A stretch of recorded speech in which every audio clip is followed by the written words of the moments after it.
French revolution, बदलाव का धमाका जिसकी गूंज इतिहास में सुनाई देती है। 1779 में फ्रांस ने एक ऐसा रास्ता चुना जिसने उसकी किस्मत बदल दी और दुनिया को प्रेरित किया।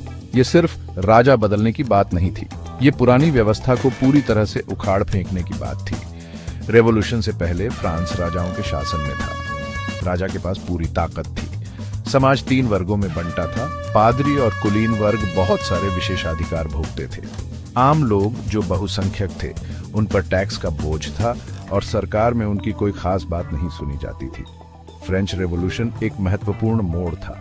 इसने राजशाही की नींव को चुनौती दी और स्वतंत्रता, समानता और भाईचारे के आदर्शों का समर्थन किया। इस उथल पुथल भरे दौर में आम आदमी का उदय, एक साम्राज्य का पतन और एक नए युग का जन्म हुआ। फ्रांस के लोगों ने विद्रोह क्यों किया? इसका जवाब सामाजिक अन्याय, आर्थिक परेशानियों और राजनीतिक असंतोष के मिश्रण में है। फ्रांसीसी समाज असमानता का पिरामिड था। पादरी और कुलीन वर्ग, पहला और दूसरा वर्ग, ऐशो आराम की जिंदगी जीते थे।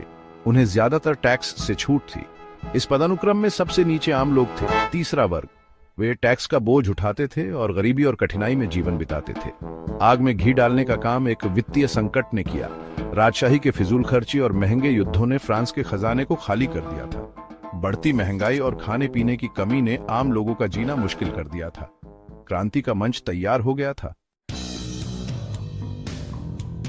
फ्रेंच रेवोल्यूशन घटनाओं का बवंडर था। हर घटना पिछली से ज्यादा नाटकीय। 1779 में जब फ्रांस दिवालिया होने के कगार पर था, राजा लुई 16वें ने एस्टेट्स जनरल को बुलाया। ये सभा, जिसका मकसद वित्तीय संकट का समाधान करना था, तीसरे वर्ग के लिए अपनी शिकायतें बताने का मंच बन गई। तीसरे वर्ग ने खुद को नेशनल असेंबली घोषित कर दिया और एक नया संविधान बनाने की कसम खाई। राजा ने इस विद्रोह का विरोध किया। राजा के इस कदम से नाराज पेरिस के लोगों ने बैस्टिल पर धावा बोल दिया, जो शाही सत्ता का प्रतीक था। 14 जुलाई 1779 को हुई इस घटना को बैस्टिल डे के रूप में मनाया जाता है।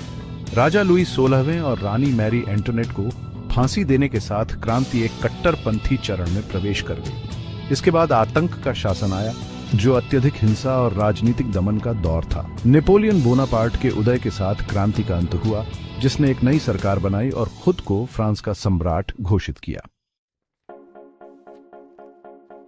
भाग 4, क्रांति की विरासत, एक स्थायी प्रभाव। फ्रांसीसी क्रांति हालांकि अराजक और खूनी थी, लेकिन फ्रांस और दुनिया पर एक अमिट छाप छोड़ गई। इसने निरंकुश राजशाही की नींव को चकनाचूर कर दिया। इसकी जगह लोकप्रिय संप्रभुता के आदर्शों को स्थापित किया।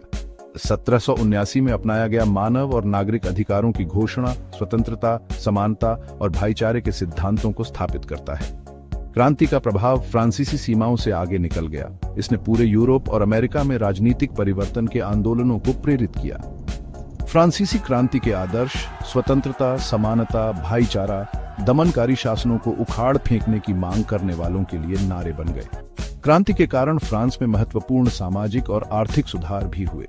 सामंतवाद को समाप्त कर दिया गया और चर्च की शक्ति कम कर दी गई। कानून के समक्ष समानता को बढ़ावा देने वाले नए कानूनी कोड पेश किए गए। फ्रांसीसी क्रांति ने अपने उथल पुथल भरे स्वभाव के बावजूद एक अधिक न्याय संगत और न्यायपूर्ण समाज की नींव रखी। भाग 5, आजादी की गूंज, क्रांति का कालातीत महत्व।